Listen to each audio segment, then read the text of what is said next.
বিসমিল্লাহির রহমানির রহিম।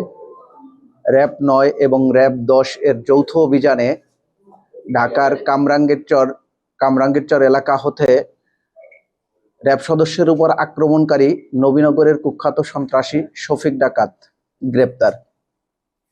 আপনারা সকলে অবগত আছেন, গত মে মাসের ১১ তারিখে র‍্যাবের গোয়েন্দা টিমের ৪ জন সদস্য বাঞ্ছারামপুরে তথ্য সংগ্রহের উদ্দেশ্যে গমনকালে কুখ্যাত শফিক ডাকাত এবং তার বাহিনীর সদস্যরা অতর্কিতভাবে তাদের উপর আক্রমণ করে, তাদেরকে আটক রেখে অমানসিক নির্যাতন করে। পরবর্তীতে অন্যান্য র‍্যাব সদস্য এবং গ্রামবাসীর সহযোগিতায় আমরা তাদেরকে উদ্ধার করি এবং নবীনগর স্বাস্থ্য কমপ্লেক্সে তাদেরকে চিকিৎসা দেওয়া হয়। তাদের মধ্যে ৩ জন সদস্য গুরুতর আহত হয়, একজনের মাথায় আঘাত গুরুতর জখম হয়, একজনের ডান হাতের হাড় ভেঙে যায়, একজনের বাম হাতের গুরুতর আঘাতপ্রাপ্ত হয়। পরবর্তী তাদেরকে ঢাকায় নিয়ে উচ্চতর চিকিৎসা দেওয়া হয় এবং তারা বর্তমানে সুস্থ আছে।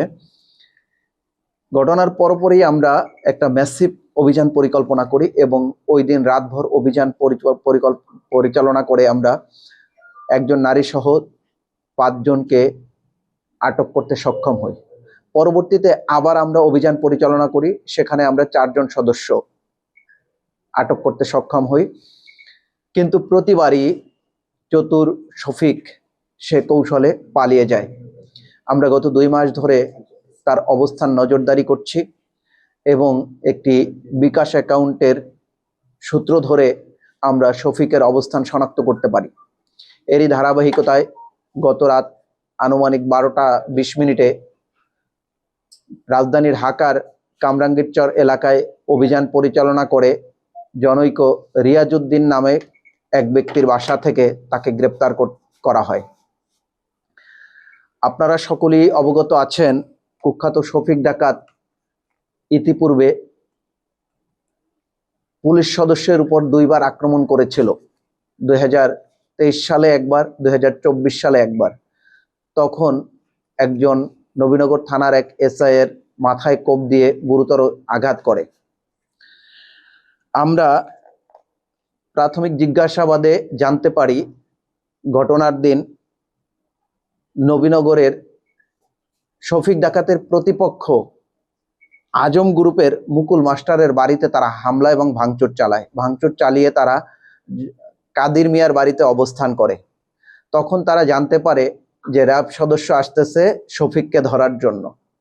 সেই তথ্যের ভিত্তিতে তারা আরো জোরালো অবস্থান নেয় এবং র‍্যাব সদস্যদের ২টা গাড়ি তাদের ওইখান দিয়ে রাস্তা দিয়ে যাওয়ার সময় তারা অতর্কিতভাবে র‍্যাব সদস্যদের উপর আক্রমণ করে, তাদেরকে আটক রেখে ৩ ঘন্টা আটক রেখে নির্যাতন চালায় এবং ভিডিও ধারণ করে।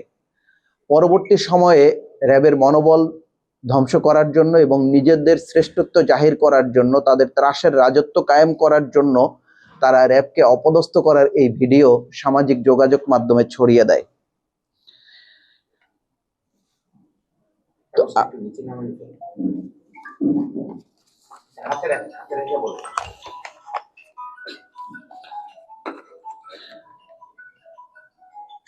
শফিক ডাকাতের শুরুটা হয়েছিল চুরি দিয়ে, পরবর্তী সময়ে হত্যা, ডাকাতি, ধর্ষণ, পর্নোগ্রাফি, মাদক এবং চাঁদাবাজি সহ সমাজের নানা রকম অপরাধে তিনি জড়িয়ে পড়েন এবং বর্তমানে তার বিরুদ্ধে ১৫টির অধিক মামলা চলমান আছে।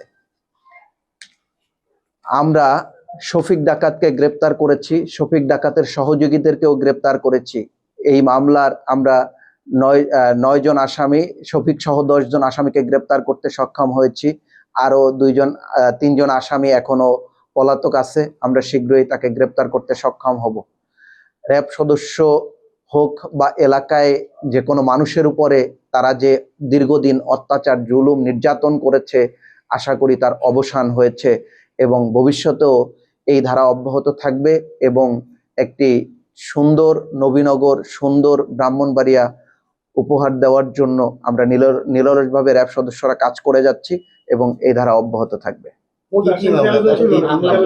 মোট আসামি ১৩ জন ছিল।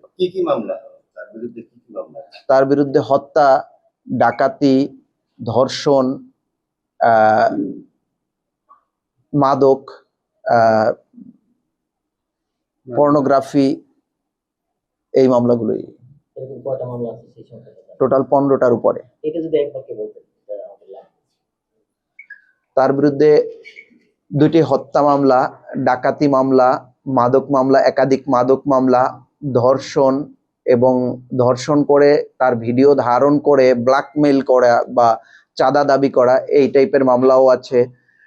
মাদকের মামলা আছে। টোটাল 15টির অধিক তার বিরুদ্ধে মামলা আছে নবীনগর সহ বিভিন্ন থানায়। এবং মূল বিষয় হচ্ছে সে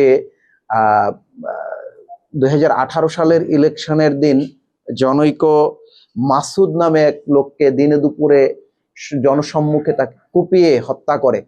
এরপর থেকেই তিনি ওই এলাকায় একটি ত্রাসের রাজত্ব তৈরি করে। কারোর দিনে দুপুরে ডাকাতি করলেও প্রতিবাদ তো দূরের কথা, কেউ মুখ খুলতে সাহস পায় না। এই মুখ খুলতে সাহস না পাওয়ার কারণে মানুষগুলো ভয়ে আতঙ্কে থাকার কারণে আমরা নিয়মিত ওইখানে সোর্সিংও করতে পারি না, সোর্সও পাই না। কারোর কাছ থেকে তথ্য জিজ্ঞেস করলে তার বিরুদ্ধে তথ্য দিতে ভয় পায় মানুষ। এবং এই কারণেই সে দিনের পর দিন ওই এলাকায় রাজত্ব, একটা ভয়ের রাজত্ব তৈরি করেছে এবং এই ভয়ের রাজত্বকে পুঁজি করে সে ওইখানে শাসন করেছে এবং মানুষের উপর অত্যাচার করেছে, নির্যাতন করেছে এবং এই অপকর্মগুলো করেছে।